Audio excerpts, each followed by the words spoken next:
Welcome back to the Social Impact Level Up podcast. This is where we blur the lines between business, nonprofit, and impact.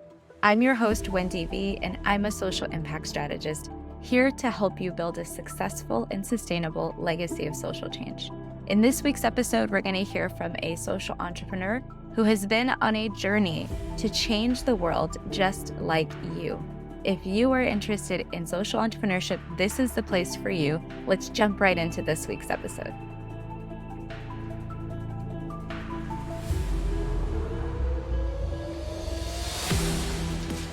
Hey everyone, welcome back to the Social Impact Level Up podcast.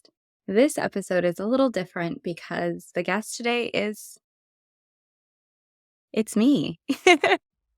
It's me, Wendie V, your host. And I'm really excited to talk to you about some of the things that have just been coming up naturally through these conversations.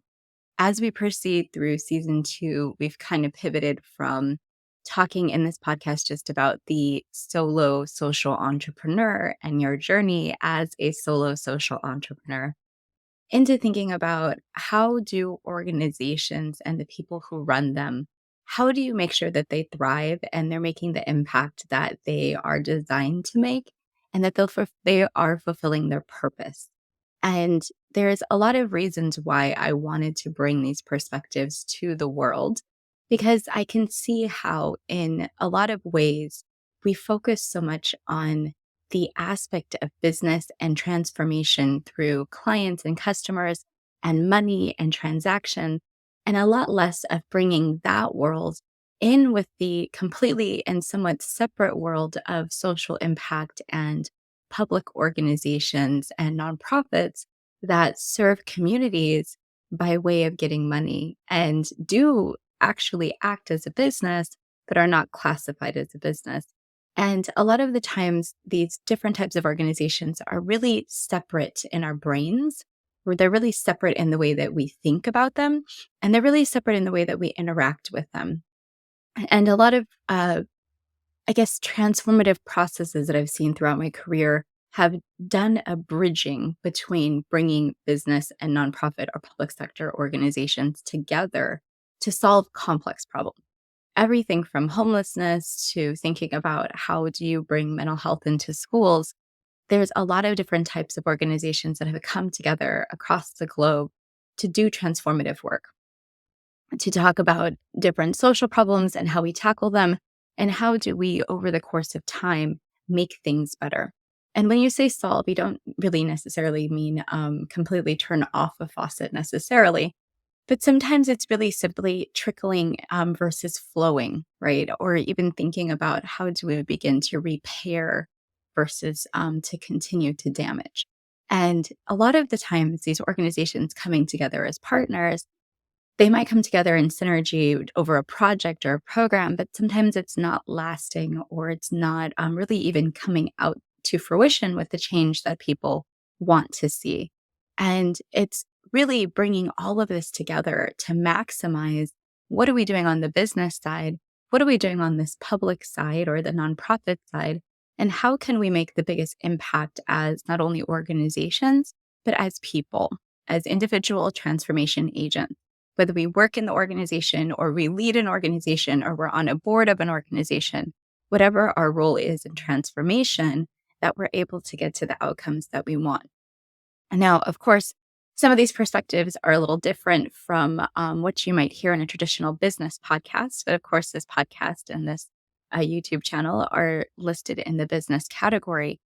But that's because I want people to understand that there are other types of organizations that are not solely focused on profit, that are doing amazing work, and they need to get heard. And you need to know about them. And I need to tell you about them if you're going to know about them.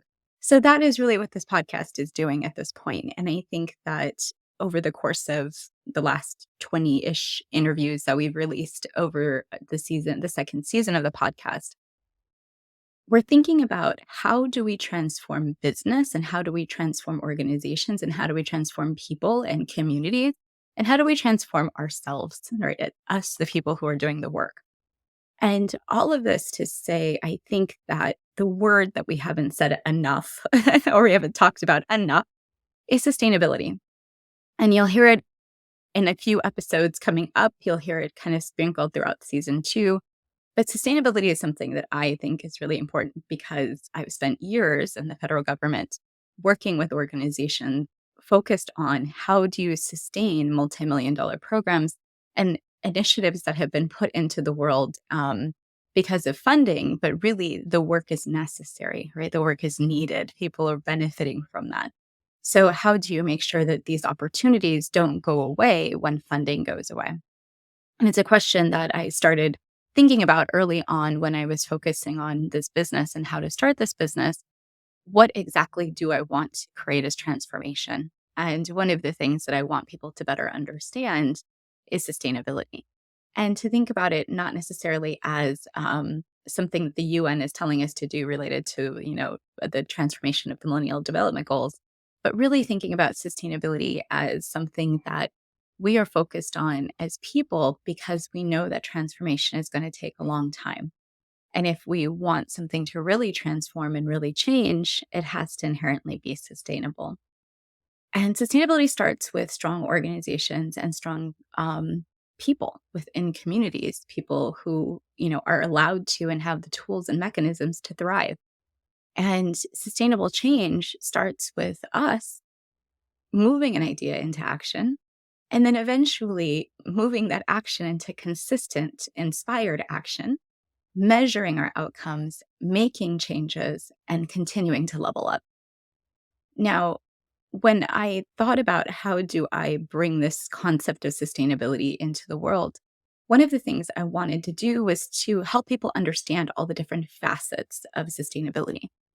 And not only different facets, but the fact that there are so many different people who are working in sustainable ways, but yet we may not know about what they're doing, and we may not be necessarily learning from what it is that they're doing, or even learning from the iterations of what they're doing.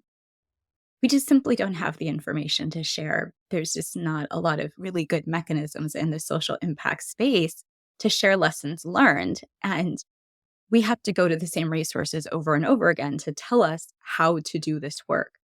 And sustainability is something that, as I've realized over the course of time, it's not a destination that you just sort of arrive and you're like, ha, my program is sustainable. My efforts are sustained. Legacy, woohoo. That is sort of not at all how it happens.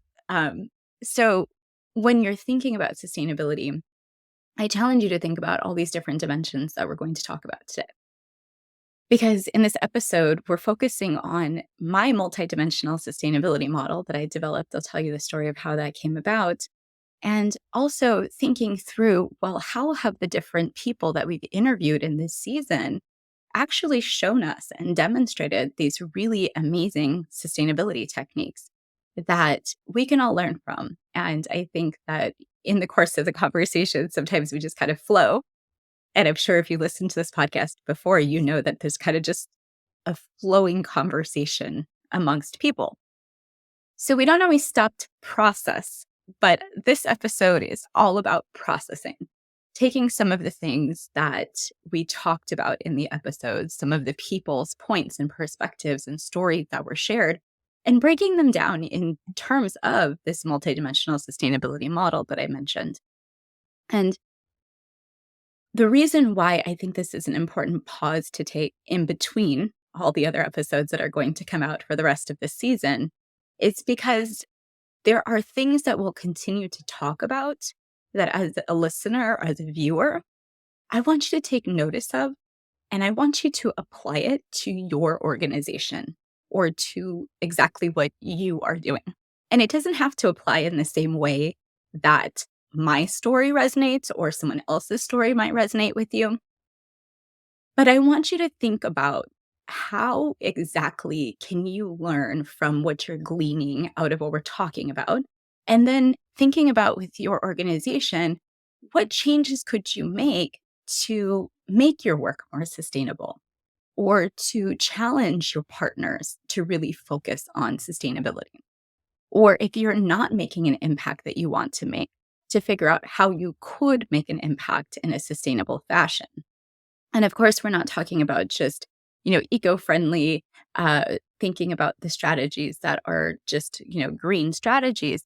When we're talking about sustainability, what you're going to see in this model is that we're really talking about the way the work is shaped and how you do it and why that matters to making sure that we are going to create lasting change. And those words all, can seem like very fluffy words in the impact space because you hear people all the time say, I make an impact, I'm making lasting change, this is sustainable. There's all these different ways that we can think about these concepts. So, what I want to present to you is something really tangible that you can use to help level up your organization. And as you do that, I would love for you to further explore the other dimensions that are maybe not as comfortable for you because you're just not there yet or you're not ready to tackle those. And that's absolutely okay. So let's dive right in. We're going to pop into thinking about how we as people, as organizations, can apply this multidimensional sustainability model in our lives and also how this can really help us reach our goals and our outcomes for the work that we want to do in the impact driven space. So, the first thing we have to realize in this model is that this didn't just come out of thin air, right? Wendy didn't just come to a whiteboard one day and start writing words down like she normally does. The reason why this model even exists is because early on in my business, the Centers for Disease Control and Prevention, some colleagues that I have there, had moved a program and were interested in my perspectives on how this program could be sustained and what could be done around it. So I presented them with this model. Now, of course, that aside, sort of went away, didn't end up going anywhere, but except to just give people some information, which is great. And then I went through this model and I realized that this is so much more helpful to other funders and other organizations. So I've continued to provide technical assistance and training around this model for other people.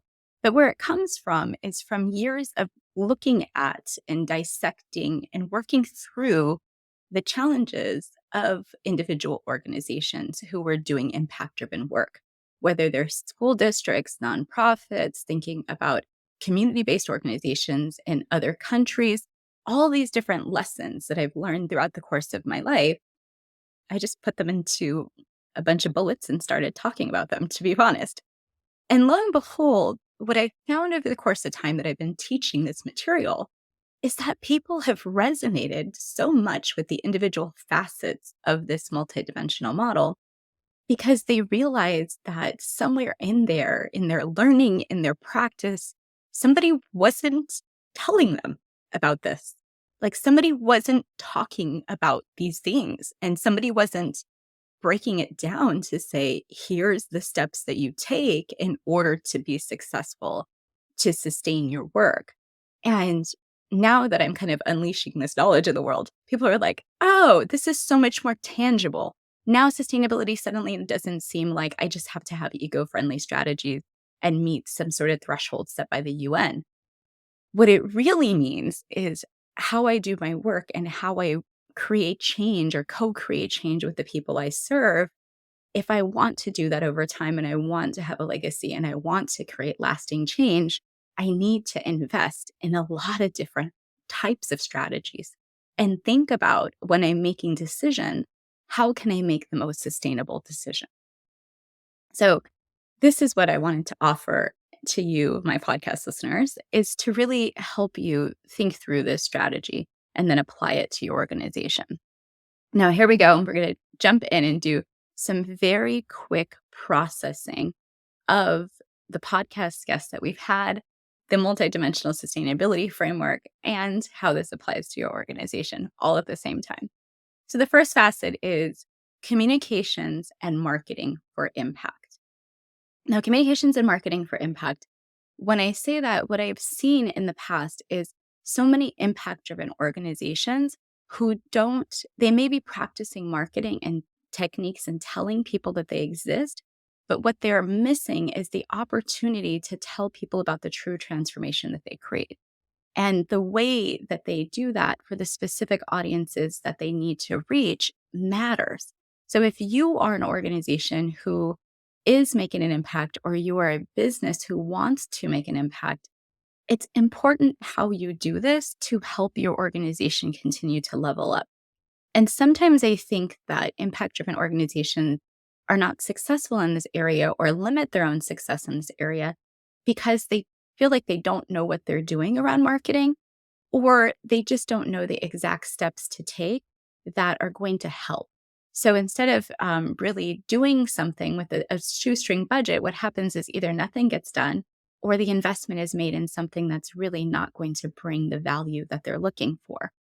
So, what I can say is for organizations who are directly doing impact based work, who are on the ground, who are grassroots, the transformation that you create is what matters to other people. You need to find ways to connect with folks on a values level to bring them in to support your organization and your vision. And as you do that, the growth will come from finding the aligned people who are going to connect with your organization's work and your vision. Now, of course, all of that to say, I'm sure you're already trying this, but some of it really does take some marketing techniques that we see a lot in the business world. Now, on the business side, what we see sometimes is impact driven businesses don't talk about their impact or don't talk about how they're working with their nonprofit partners because they're simply doing it out of the goodness of their heart.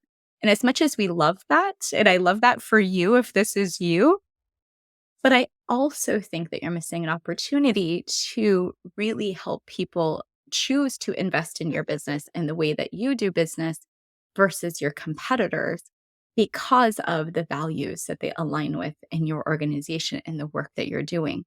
So, whether you're a nonprofit or whether you're a social business, thinking about how you can use your marketing to demonstrate your impact, to bring in more interest for your organization, this is a core part of sustainability. And when I saw over years and years and years of training grantees on communications, sometimes we would miss really connecting these two pieces of marketing and communications and being a sustainable organization. So I want to make sure that we give marketing and communications its due justice to say it's not everything, but it is something that we have to invest in, not only as organizations, but also as funders, to know that if we want to sustain work over time, we have to communicate about that work. Now, I'll give you an example from one of the episodes that I think is absolutely amazing. Dr. Lori Marks joined us for an episode that talked about her organization, Linking Generations. And in that episode, she did a beautiful job conveying the impact of the work that she's doing. It was absolutely magical. And it was fantastic as a host to see that this was Lori's first podcast that she'd ever been on. This is the first podcast she's ever marketed her organization on. And I was so happy for her. I was also very happy to see that she shared her podcast episode so widely in marketing channels on her organization that her podcast episode is still, to this day, even though it was earlier in the season, one of the most watched episodes this season. I love that for Lori because I think that her work is very important and things that we need to be learning from organizations like Lori's. How do you step up and do the marketing practices, even if they seem a little difficult? And if you're a solo founder, a new nonprofit founder, or someone who's working in a small nonprofit, that might mean you being on the actual podcast or in the marketing. So, of course, that can be a little uncomfortable, but this is something that we have to do to be able to sustain our work. The next point in our multidimensional sustainability model is leading with passion. Every organization, obviously, we want people who are passionate about the work working in the organization to support it, not only in leadership, but also in the day-to-day work that the organization does. So whether you're a business or a social business or a nonprofit, having passionate leaders that are both, in leadership roles and in non-leadership roles, but allowing people to really focus on the impact and the mission and to be joining in with your organization in that impact mission. So if you are a social business who has not actually said you have an impact mission, then it's difficult for your people who work for you, your employees, to buy into the impact mission that you have in your head that you have not communicated. And in the world where it's so difficult to retain employees, both in businesses and in public sector nonprofits, it's important for us to really be supporting our workers and connecting to our organization in any way that we can that's positive. So, connecting with our values, connecting with our mission, connecting with the impact that we make, internally communicating all of that to our workforce and to our leaders, this is how we begin to create this culture of change and really focusing on coming to it from a place of passion. Because unlike organizations where we solely focus on the profit mission, in a nonprofit or in a social business or in a public sector organization, we have the ability to focus on something else other than profit. We have the ability to focus on the passion, the reason why we're here to do this work. Now, if you're an aspiring leader and you're just starting to ignite your interest in this area, the one thing I can tell you as a tip is that you have to focus on finding that passion and trusting your instincts to follow it. There's a lot of conversations in season 1 about this and about how you level up to being in this space of being able to make the choices you want to make. In season 2, Rick Ornelas talks all about this and gives you key examples from his journey and how he was able to move out of a space where his talents and skills weren't necessarily being recognized and appreciated to following his passion every day. I think a lot of you have been following, if you've been following this podcast, will have heard my journey as well, moving out of spaces where I didn't feel necessarily like my personal mission and the organizational mission and the mission of our leaders were all in alignment. And a lot of the times, those organizations are the ones that struggle the most with retaining good workers. So when we're talking about sustainability and talking about leadership and passion, the reason these things are connected is because we want to maintain people within our organizations who can continue to create transformation and change. And the ways that we do that is to make sure that their passion is continually ignited. Now, the next part of the framework can get a little dicey when I talk about it sometimes, because sometimes I know that change is difficult for organizations and change is difficult for people, but I also know that conversations around money can be difficult. So I'm going to preface this one by saying that I want you to just have an open mind about the reason why we come to this work is to get to the outcomes and make impact. So if we are going to be sustainable organizations, we have to invest in things that work and divest or no longer invest in things that do not work. And I see that a lot of times organizations will continue to try to make a strategy work or will continue to try to do something that there is evidence to demonstrate it is not working. And investing and divesting, you want to do this once you have some information about how things are working. So for your impact organization, if you are focused on a product or a service or a program that is not getting you the results that you want or is not achieving outcomes, well, then why are we continuing to put our resources in that place?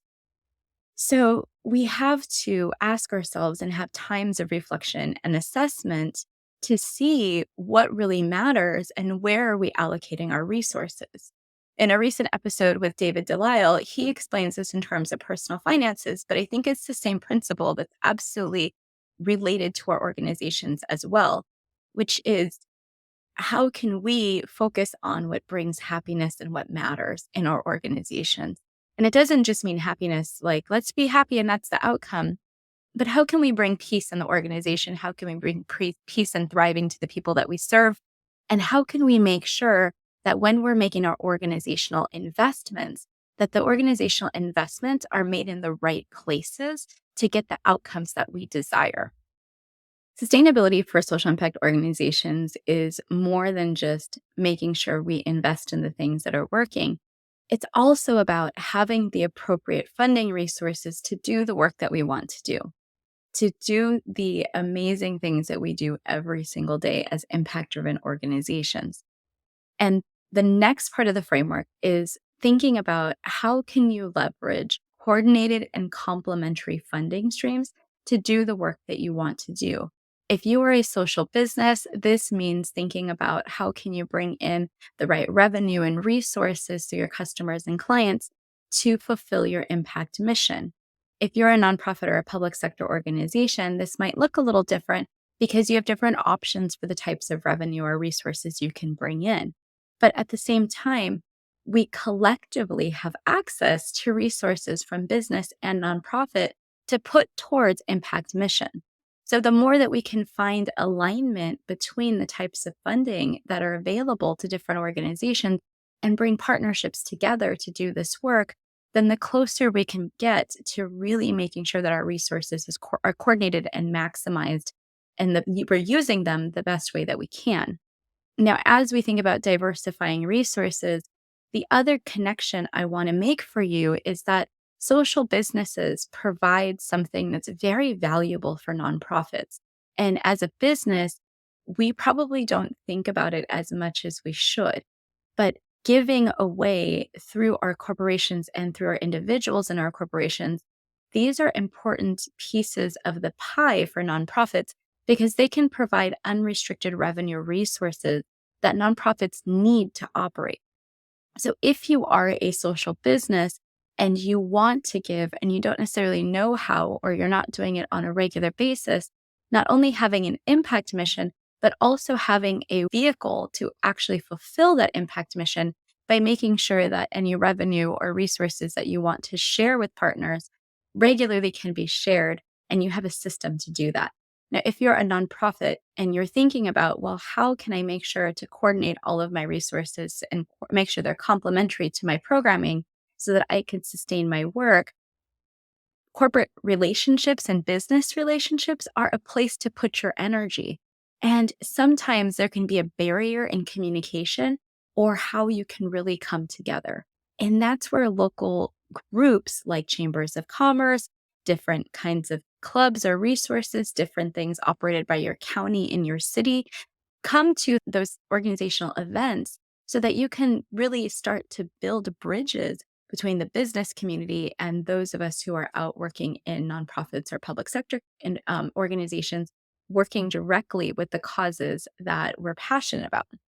Now, one other very interesting facet of this is there's always a new way to generate revenue. And if we are not on top of it all the time, we might miss something. So earlier in the season, we talked to Dorothy Odell, and Dorothy Odell told us about a way we could leverage to get revenue that we might have forgotten about. If you remember telethons from back in the day, where television hosts would come on and talk to you for hours about a very specific cause they were passionate about. There would be phone banks and people and all these calls coming in with donations. Well, Dorothy Odell has somehow figured out how to do this with live streaming. And so if you are an impact organization who is looking for new ways to engage your audiences and to make sure that your donors and people with aligned values are coming to support you, live streaming might be an interesting place for you to look. The next part of the multidimensional sustainability framework is thinking through what is your organization or your partner's long-term strategy for change, and how do you start moving towards a more sustainable place of transformation. And in order to get there, you need a strategy. You need to have a roadmap. And although strategies aren't always the most fun to connect and develop, it is something that is very meaningful for either you as an individual or for your organization to know how transformation is going to happen, to have a plan. So we talked earlier in the season to Carrie Tottingham about this, and she mentioned the exact same thing. Strategies aren't just a bunch of boxes and lists to tick and say, okay, I did this, I did this, I did this, but really thinking about how do we connect our vision and our organization and the culture and the transformation that we need to make within the organization so that we can use it as a vehicle to fuel social change. And whether that's a social business, a nonprofit, a public sector organization, it does not matter. We do all need to have some sort of long term strategy to know that what we're doing is going to make an impact and it's going to be sustainable over time.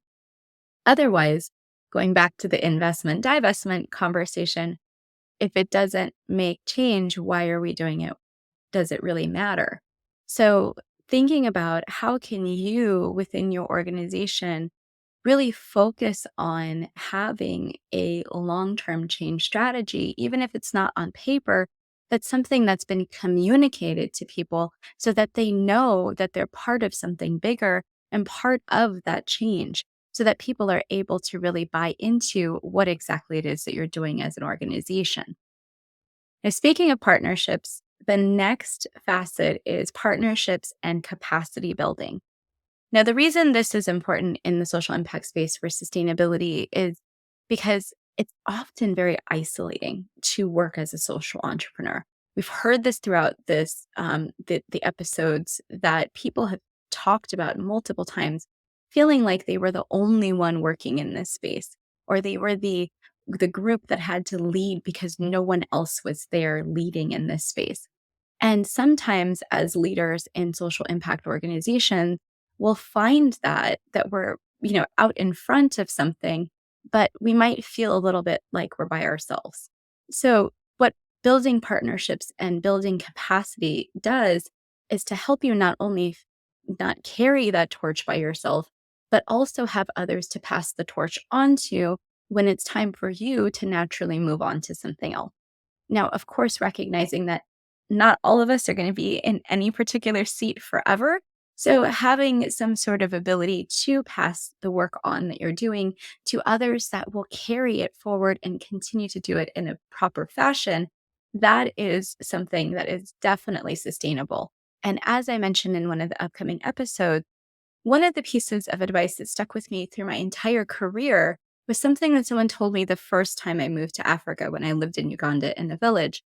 They said, as someone who's doing this impact work, as someone who's doing international aid work, your job is to work yourself out of a job because there will naturally be capacity in the communities that you serve, in the populations that you serve, to do exactly what it is that you do.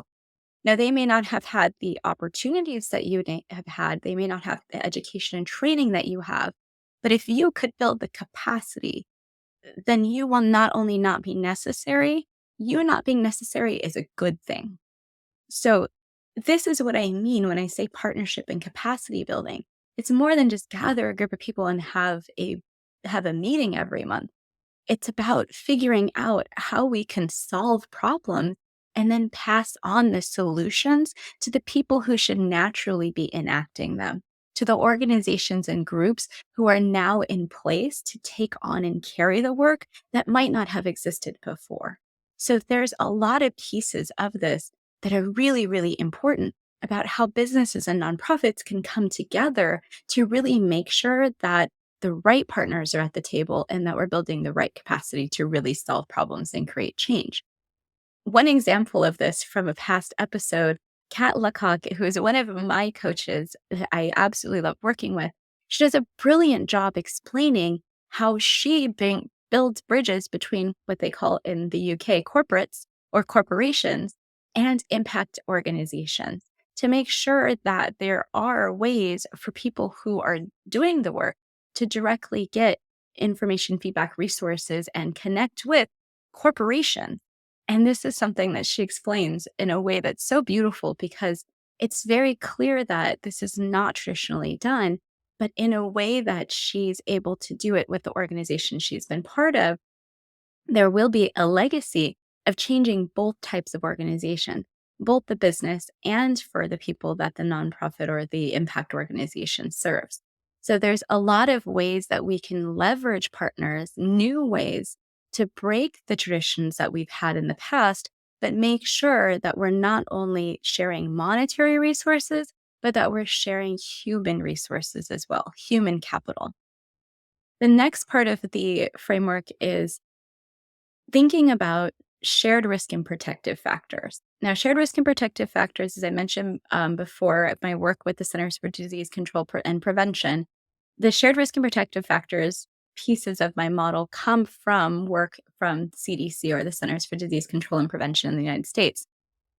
And in this model, what they teach us is that there are common risk factors in a lot of communities and for a lot of people's lives that can lead to a lot of negative outcomes later in life.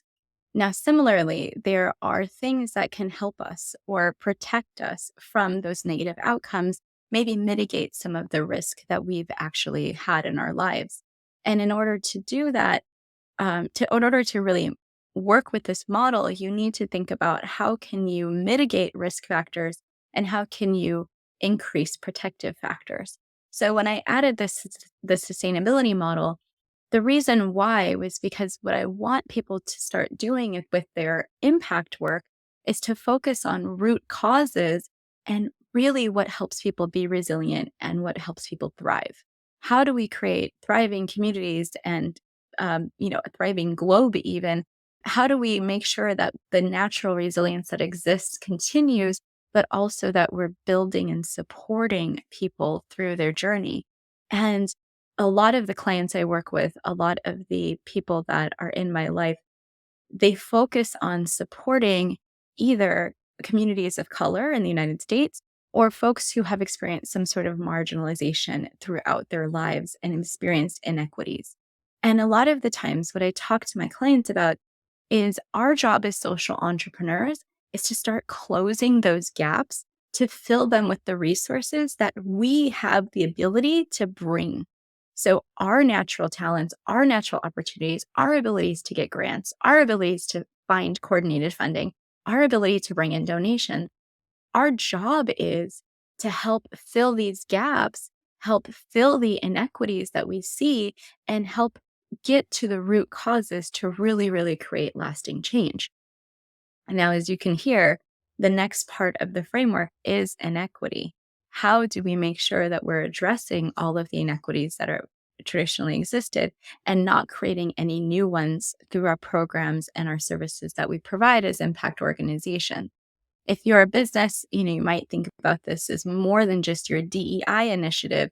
It's really how can we help resources flow from one group to another? How can we help groups that traditionally have not been empowered to be able to share power with folks who may not actually want to give it up?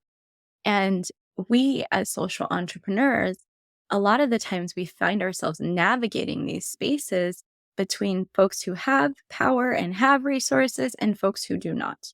And sometimes that can be a very difficult and challenging navigation path. Now, what I want you to focus on that is sustainable, not only for you and your organization, is the wins that you take towards closing those gaps and bridging those inequities. Those wins matter. And going back to the beginning of the conversation, those pieces are pieces that we have to have more marketing around so that we understand and other organizations understand how to do the work of dismantling the inequities that exist. Because sometimes things have perpetuated so long that we just take them for granted and think we can't change them without recognizing that a lot of these inequities are perpetuated not by choice, but by tradition. And if we change some of the systems and the ways that things work, we will begin to start dismantling these inequities that exist.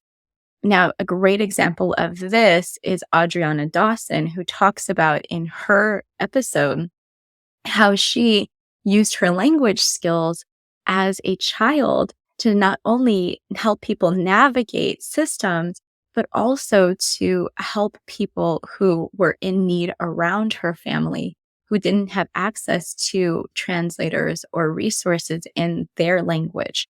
And it's such a beautiful story because it reminds us that bridging inequities can be something as simple as helping a child who is acting as a translator for a family, right? So there's so many ways that we can begin to do this naturally within the work that we're doing, that as social entrepreneurs, if we leave this part out, if we forget this part, it will jeopardize our sustainability. And so I want people to begin to understand that equity is not separate from or a different initiative from your impact mission. It is all one and the same, and it's all leading to the sustainability of the change that you want to make with the vision that you are passionate about. Now, I also mentioned about shared and risk and protective factors, but I forgot to talk about this story that resonated with me from this season.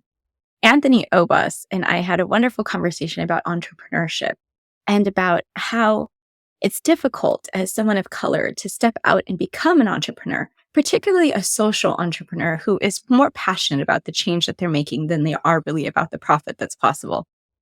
And in that space of exploring options like career choices, college, all these other things that you have to navigate, if you are a first generation or someone who is the first in their family to navigate those things, it can be very challenging when you're coming from a place of not a lot of resources, maybe limited educational opportunities, maybe limited employment opportunities.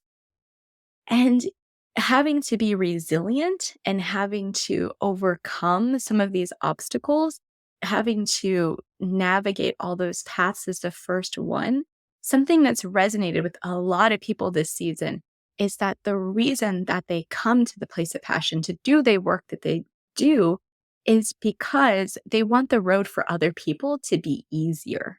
They want the road that others take behind them to be more navigable, to make sure that it's actually helpful for others to learn from their journey and their mistakes and their challenges. And I think that that's something that this podcast is doing, is helping us get a glimpse into not only what are the challenges that people have faced as they do this work, but also how have they successfully navigated, got knocked down, got back up, and kept going.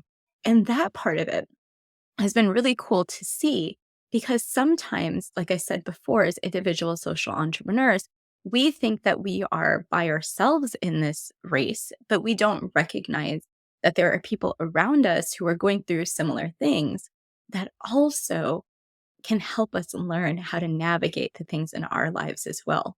So that's been something that I think this season has been extremely powerful at sharing. It will continue to be extremely powerful at sharing through the next few episodes. We do plan to go throughout the end of this year. This is 2023.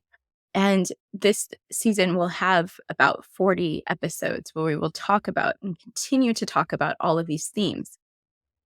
Now, the one thing I don't have in the multidimensional sustainability model, but we cannot leave it out because it is absolutely essential to all of the things that we do, is recognition that our well being as social entrepreneurs is one of the most powerful things that we have. We have the obligation to maintain our wellness in order to continue to show up and create change and transformation. And if we are ignoring our own well being, then we are actually jeopardizing our sustainability. And the reason why your well being is just as important as my well being is because we have important transformation to create. We have important change that we are guiding. And our job here, if we are following our passion, is to complete that mission. And when we are not able to, when we are not well enough to complete that mission, then we are not doing our job effectively. So it's important for us to take time away, to do some respite care, to make sure that we're replenishing ourselves, to reflect, to continue to challenge ourselves, and to make sure that we're doing the mindset work, the mental health work, the therapy, the hypnotherapy, all of the things that we need to be doing to replenish ourselves to continue to show up and serve. This is an important facet that we've talked about pretty much in every episode this season. And I think it matters because when you hear what people talk about as their practices of how they maintain their well being, I hope that what you take away from it is inspiration to continue to work on your own. Because each of us has our own challenges, each of us as organizations and as people have our own issues to navigate every single day. But it's important for us to navigate those ups and downs in a way that's going to allow us to, if we get knocked down, continue to come back and show up and serve. So that is today's episode. I hope that you enjoyed this talk. Again, this is a solo episode where I wanted to just really dive into some of the different facets of what we talk about on this podcast, to tie up some loose ends, to really bring in some theory and some information from not only my work and my reflections, but also just the stories that we're sharing throughout this podcast. They're so powerful, they're so meaningful, and there's so many ways that these stories can be helpful for you if you apply the lessons that you're learning. So I hope that you take away some value from this. And I'm looking forward to hearing from you and also seeing you around social media. And I hope you'll join us for another episode very soon.